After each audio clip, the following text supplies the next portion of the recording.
What is going on, y'all? Site Perspectives, giofvcks here, and the journey to 30. I think I'm gonna start doing journey to 30 videos where I'm just talking about basically what I've experienced since, on my way to being 30. So, installment 1, episode 1, part 1, okay, the very beginning. So what I have noticed as I get older is it's just the beauty into me and getting older and wiser and maturing and learning and healing and unlearning toxicity is you get to a point in your life where things that you used to tolerate, you no longer tolerate. And to me, that is a sign of growth and maturity. Okay? And I'm so thankful to finally be at finally getting some light, finally getting some progress here in my self-care journey, right? So I'm thankful for that, because when I sit back and I look at what I used to deal with, what I used to allow, the craziness that used to take place, I don't miss that mess at all. And it got me thinking, you should want to grow and mature. You shouldn't want to have the same mindset that you had at 18 at 30. You shouldn't want to have the same mindset you had at 30 at 45, and vice versa. You should be growing and maturing.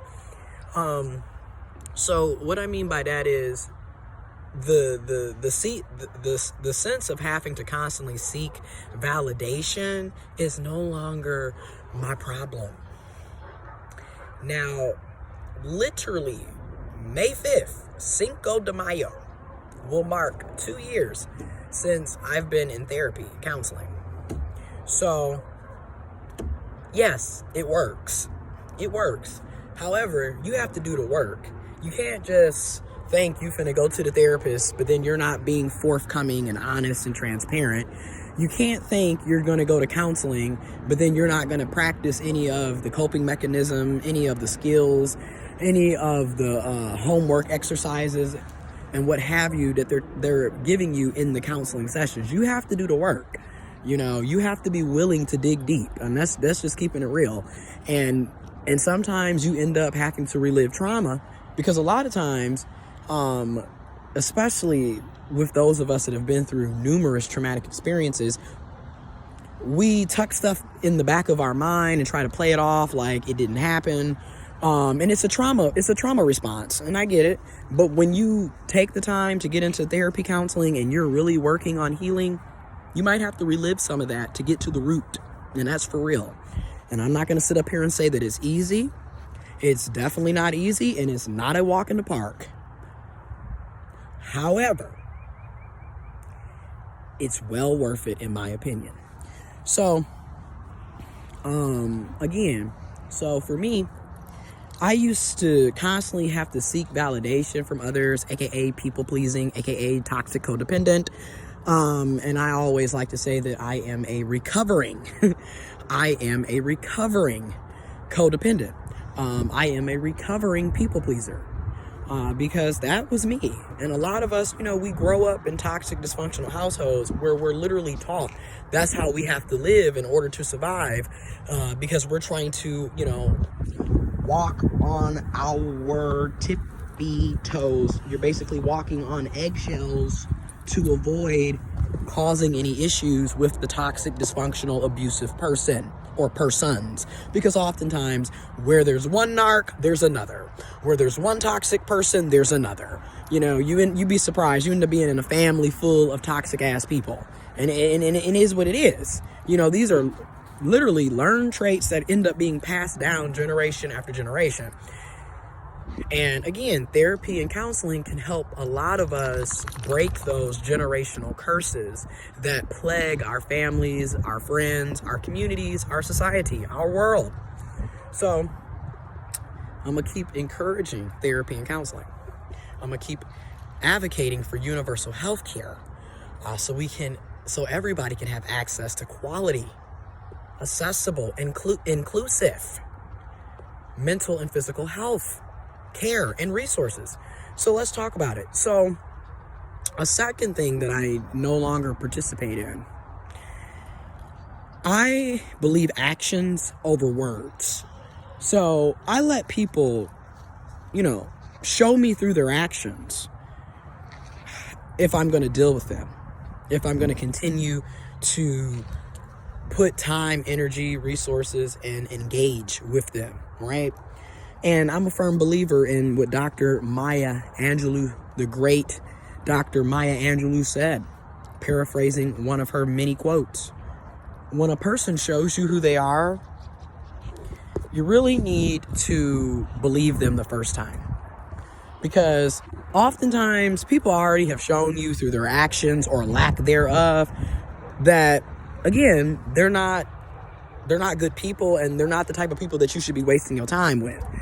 And when I look back at the type of things that I used to allow, I used to sit up here and literally see red flag 1, red flag 2, red flag 3, red flag 4, red flag 5, red flag 6, and then sit up and be surprised when I get slapped in the head and get treated bad or talked down to or lied to and used, etc., when all the red flags was right in my face and I chose to ignore them. Well, with maturity and growth, counseling and therapy, inner work, self-care, and staying accountable, honey, the minute a red flag pops up, I'm out the door, okay? The minute your actions no longer match your words and there's all of this inconsistency and just ridiculousness, I'm done with you. And the thing, and number 3, when you get older, well, I should say as you get older, you would think, but for me, as I get older, not only am I done with the individual, but I'm not having an argument with you. I'm not going back and forth with you. Just like when I see ignorant comments on my YouTube videos, I'm not going back and forth with you.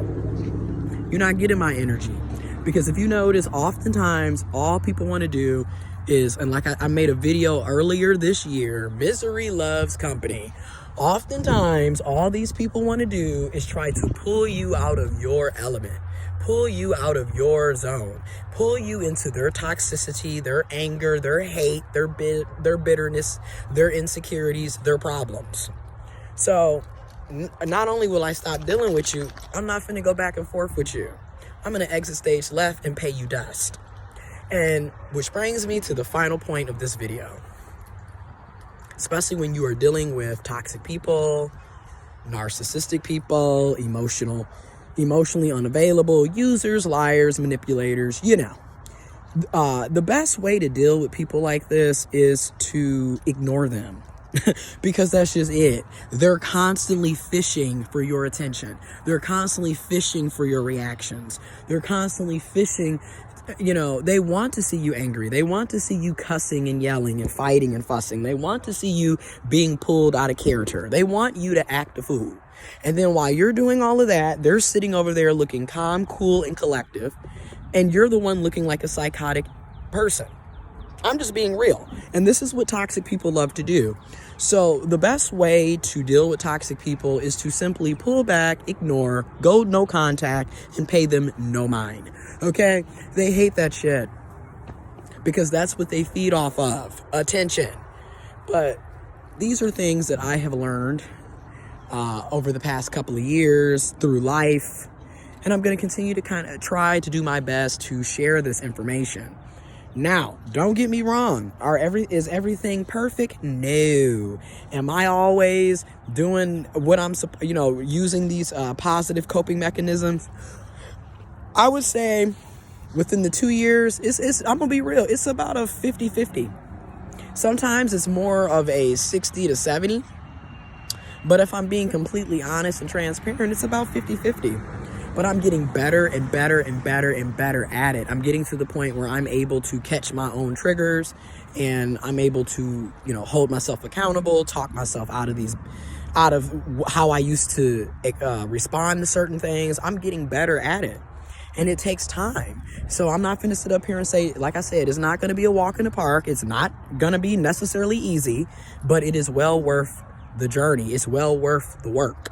So that's all I wanted to say in this video. And yeah, Information on how you can find a therapist or a counselor in your area, psychologist, psychiatrist, what have you, will be in the description box below. Sending y'all love, peace, and positivity, joy, and happiness. Y'all be careful. And I'm out.